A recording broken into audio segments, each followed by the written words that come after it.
The assessment. The celestial arbitrator arrived on a Tuesday. Dr. Elena Reyes was delivering a lecture on quantum entanglement at MIT when her phone, along with every other electronic device on the planet, emitted the same piercing tone. Screens worldwide displayed the same message. Attention, citizens of Earth. The Galactic Federation has arrived. Please remain calm. 30 minutes later, Elena found herself being escorted by military personnel to Andrews Air Force Base. As one of Earth's leading quantum physicists, she had been summoned to an emergency meeting with what the harried government official kept referring to as the visitors. The aircraft that materialized over Washington, D.C. defied conventional physics. It hovered silently, a massive crystalline structure that refracted sunlight into prismatic patterns across the sky. No visible propulsion system, no heat signature, nothing that would indicate how such a massive object could maintain its perfect stillness. When the delegation emerged, Elena felt her breath catch. The aliens, there was no other word for them, stood nearly 8 feet tall. Their bodies were vaguely humanoid, but covered in iridescent scales that shifted colors with their movements. Their faces featured 4 eyes arranged in a diamond pattern, and they moved with an unsettling fluid grace. "I am Arbitrator Xor of the Galactic Federation," the tallest announced, its voice resonating directly in Elena's mind rather than traveling through the air. "We have been observing your civilization for several of your millennia." The United Nations Security Council had been hastily assembled, with Elena and a handful of other scientists added as technical advisors. World leaders sat in stunned silence as Arbitrator Xor continued. "Earth has been classified as a Category D civilization, underdeveloped, but with potential. According to Federation protocols, we are required to assess whether your species merits inclusion or oversight." Oversight. The Secretary General finally found her voice. "Yes. Underdeveloped civilizations often require guidance to prevent self-destruction or wasteful resource utilization. Those deemed incapable of self-governance are placed under Federation administration." Elena felt cold dread settling in her stomach. The implication was clear: pass their test or lose autonomy. "We have prepared a standard assessment challenge," Tor continued, gesturing to one of its companions. The smaller alien stepped forward, placing a metallic cube on the conference table. It expanded, projecting holographic schematics in the air. "This is a simple efficiency problem by Federation standards. Develop a functional prototype based on these specifications within 1 Earth year. Your performance will determine your classification." Elena studied the projection, her mind racing to interpret the alien technology. It appeared to be some kind of energy conversion system, but operating on principles she'd never seen before. "This is impossible," whispered Dr. Weizong, the quantum engineer seated beside her. "These principles contradict everything we understand about physics." "That," said Arbitrator Xor, "is precisely the point of the assessment." With that, the delegation departed, leaving the cube behind. The Global Response Initiative was formed within days. Elena was appointed to lead the scientific division alongside Dr. Zhang and a team of the brightest minds Earth had to offer. They established headquarters in a repurposed research facility in the Swiss Alps, away from media scrutiny and potential espionage. 3 months into the project, Elena was running on caffeine and determination, having barely left the facility. The holographic schematics floated before her, mockingly incomprehensible despite their best efforts. "We've tried adapting every theoretical model," Dr. Zhang said, rubbing his bloodshot eyes. "Nothing works. It's like they're using an entirely different set of physical laws." Elena stared at the simulation results on her screen. Another failure. This marked their 47th attempt at replicating just one component of the alien design. What if that's exactly what they want? She mused aloud. "What do you mean?" "Think about it. They give us a problem that's unsolvable using our current understanding of physics. Either we fail and prove their point about our underdevelopment, or we develop entirely new physics to solve it." Zhang finished her thought, eyes widening. Elena nodded slowly. This isn't just a test of our technological capabilities. It's a test of our potential for growth. The revelation sparked a fundamental shift in their approach. Instead of trying to reverse engineer the alien technology, they began exploring entirely new theoretical frameworks that might accommodate the seemingly impossible specifications. 6 months into the project, a breakthrough came from an unexpected source. Dr. Imani Okoro, a theoretical physicist from Nigeria, proposed an approach that combined quantum field theory with what she called dimensional folding, a concept inspired by her grandmother's traditional fabric weaving techniques. The aliens are thinking linearly, even if their technology is advanced, Imani explained to the team. But what if we approach this laterally? Instead of converting energy through conventional means, we fold the dimensional barriers to allow energy to take shortcuts through subspace. The concept was revolutionary and uniquely human. It drew on cultural practices and abstract thinking that went beyond pure scientific methodology. Elena expanded on Imani's theory, incorporating mathematical models that supported the feasibility. Dr. Zhang began designing experimental apparatuses to test small-scale applications of the concept. 9 months in, they achieved their first success. A small prototype, no larger than a coffee mug, demonstrated the ability to convert thermal energy to gravitational potential with 300% efficiency, something theoretically impossible under standard physics, but achievable through their dimensional folding technique. As they refined the technology, Elena couldn't shake the feeling that something about the Federation's challenge felt wrong. Why give Earth technology so far beyond their understanding? The stated purpose of assessing their development made sense, but the specific test seemed designed to force innovation in a particular direction. Her suspicions grew when analyzing the quantum signature of their prototype. The energy patterns it produced seemed to resonate at frequencies that matched certain components of the Federation's ship that she had managed to scan during their arrival. 2 weeks before the deadline, Elena called an emergency meeting with the core team and several government officials. "I believe we've been misled about the Federation's intentions," she announced, displaying her findings on the main screen. "The technology they've pushed us to develop appears to be a critical component in their propulsion systems. But our approach, this dimensional folding technique, is completely novel. I think they're using us to solve a problem they couldn't solve themselves." "You're suggesting this advanced galactic civilization is, what? Exploiting us for R&D?" asked the skeptical Defense Secretary. Dr. Okoro spoke up. "Think about it. Why would a truly advanced civilization need to test supposedly inferior species? What do they gain from it? Unless they're harvesting innovations." Elena finished. "Different species think differently. Humans approach problems in ways the Federation might never consider." The implications were startling. If true, it meant the Federation might be systematically challenging underdeveloped civilizations to generate novel solutions to their own technological problems. "So what do we do?" asked Zhang. "Refuse to complete the challenge?" Elena shook her head. "No, we finish it. But we modify our design to include a quantum signature lock. The technology will function for the demonstration, but will become unusable if they attempt to incorporate it into their systems without our authorization." As the deadline approached, the team worked tirelessly to perfect both their prototype and their strategy. The Federation had underestimated humanity in one crucial aspect.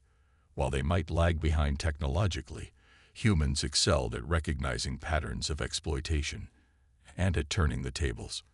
When arbitrator Xor returned exactly 1 year after issuing the challenge, Elena stood ready beside their completed prototype, a device no larger than a microwave that hummed with potential.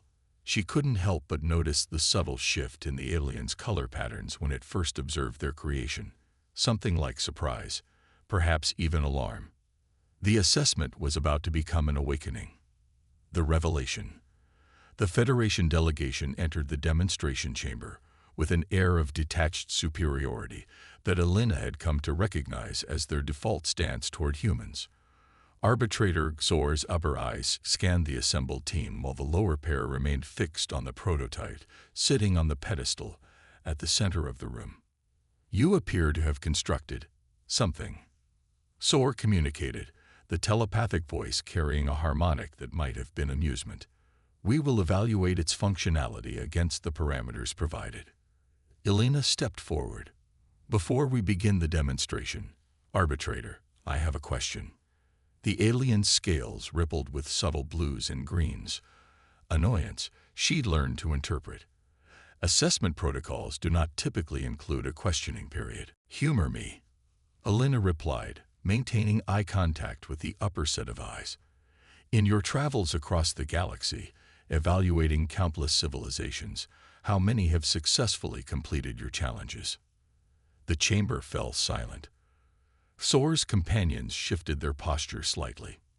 "Few meet Federation standards on their first assessment," Zor finally answered. "It is not unexpected for developing species to require multiple cycles of guidance.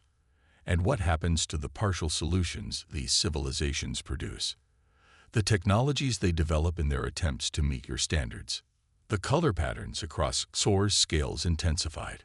"Federation protocols allow for the collection and analysis of all assessment artifacts for archival purposes." "I see," Elena nodded. "And these artifacts find their way into Federation technology, don't they? Piece by piece, you harvest innovations from thousands of civilizations, incorporating their unique approaches into your systems." "Your speculation exceeds your authority, Dr. Reyes," Zor responded, its mental voice taking on a sharper edge. "The demonstration should proceed immediately." Elena nodded to Dr. Zhang, who activated the prototype. The device hummed to life, emitting a soft blue glow as it began to fold dimensional barriers. Energy readings on the monitoring screen spiked dramatically as it achieved convergent efficiencies that should have been physically impossible. The alien's reaction was unmistakable. All four eyes widened on each of their faces, and their color patterns pulsed with rapid changes. One of the smaller delegates stepped forward, producing a scanning device that passed over the prototype. "Impossible," it communicated, the telepathic voice tinged with disbelief. "They've achieved dimensional resonance through a completely novel approach." Zor stepped closer to the device. "Explain this methodology." "We call it dimensional folding," Elena replied. "Rather than converting energy through conventional means, we create shortcuts through subspace fabric, allowing for transfer rates that exceed traditional limitations." The inspiration came from traditional human weaving techniques, actually. "Weaving techniques?" Zor seemed confused. "Cultural practices are irrelevant to advanced physics." Dr. Okoro stepped forward. "Not for humans. Our science doesn't exist in isolation from our cultures, our art, our history. The mathematical patterns my grandmother used in her fabric weaving contain solutions to spatial problems that your purely logical approach never considered." Elena could see the concept struggling to take root in the alien's understanding. The Federation's approach to advancement was clearly linear, methodical, building solely upon established principles. The idea that scientific breakthroughs could emerge from cultural practices or artistic expressions seemed beyond their comprehension. "The prototype exceeds the parameters of the challenge," Zor finally acknowledged.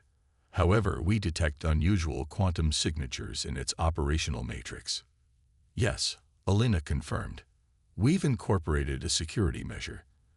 The technology contains quantum-locked protocols that prevent unauthorized integration with external systems. In simple terms, it won't work if you try to take it apart and incorporate it into your ships." The alien delegation conferred among themselves in rapid, silent communication, their scales flashing in patterns too complex for Elena to interpret. "This is unprecedented," Zor finally stated. "No civilization has ever presented a secured prototype during assessment. No civilization has ever realized they were being harvested for innovations before." Elena asked, though she already knew the answer. "Your accusations are unfounded," Zor responded, but the harmonic in its telepathic voice had changed, becoming defensive. Are they? Dr. Zhang stepped forward, activating a holographic display. We analyzed the quantum resonance patterns of your ship during your first visit. The frequency signatures match components in the challenge you presented us. You're not testing us. You're using us to solve problems in your own technology. The chamber fell silent again, tension building as the Federation delegates communicated among themselves. Finally, a new figure stepped forward from the back of the alien delegation, taller than the others, with scales that shimmered in deep purples and golds. I am Overseer Vol. Its telepathic voice resonated with greater authority than Soar's. It appears we have underestimated your species' perceptive capabilities. Elena felt a chill run down her spine. This was not part of the plan.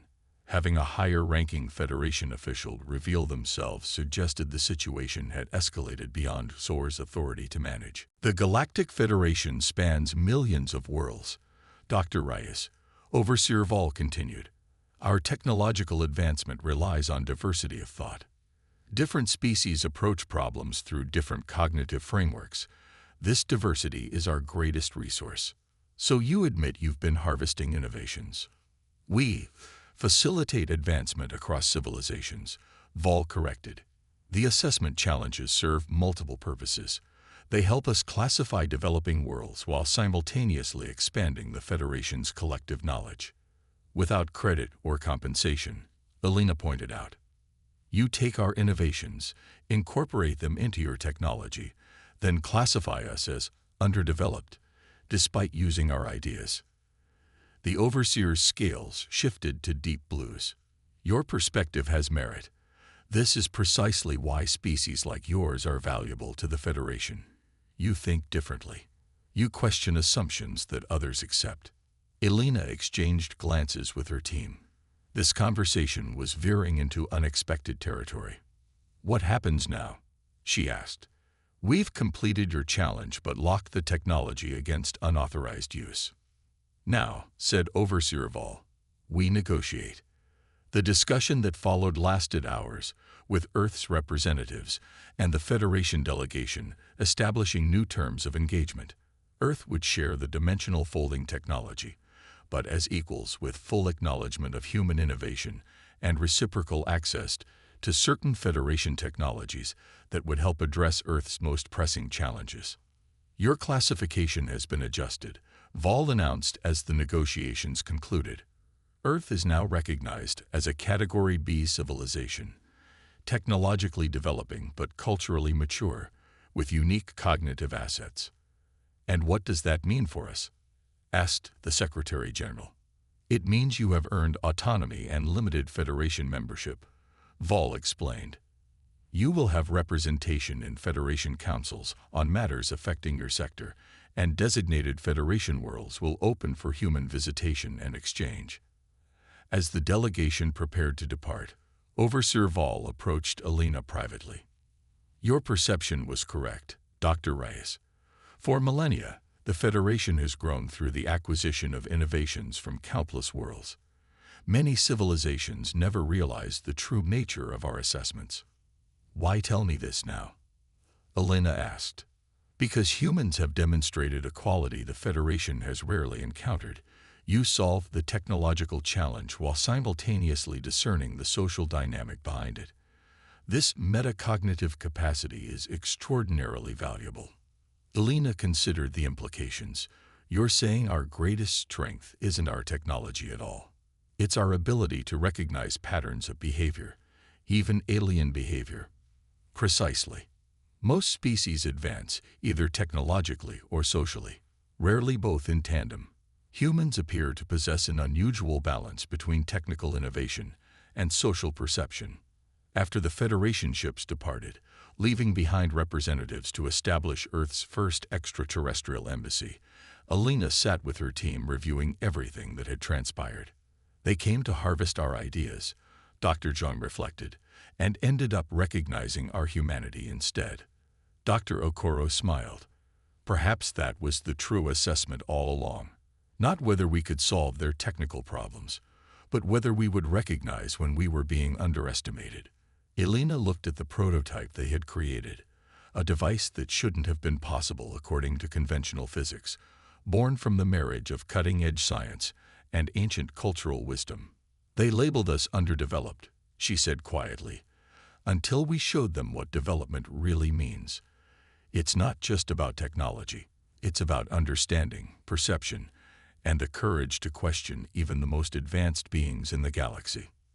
The Federation had arrived expecting to find a primitive world they could easily manipulate. Instead, they discovered that humanity's true power lay not in the machines they could build, but in their unique way of seeing the universe and their place within it. As Earth took its first steps into a wider galactic community, they carried with them the knowledge that had earned their rightful place among the stars. Sometimes the greatest strength isn't technological superiority, but the wisdom to recognize when you're being underestimated, and the audacity to prove them wrong.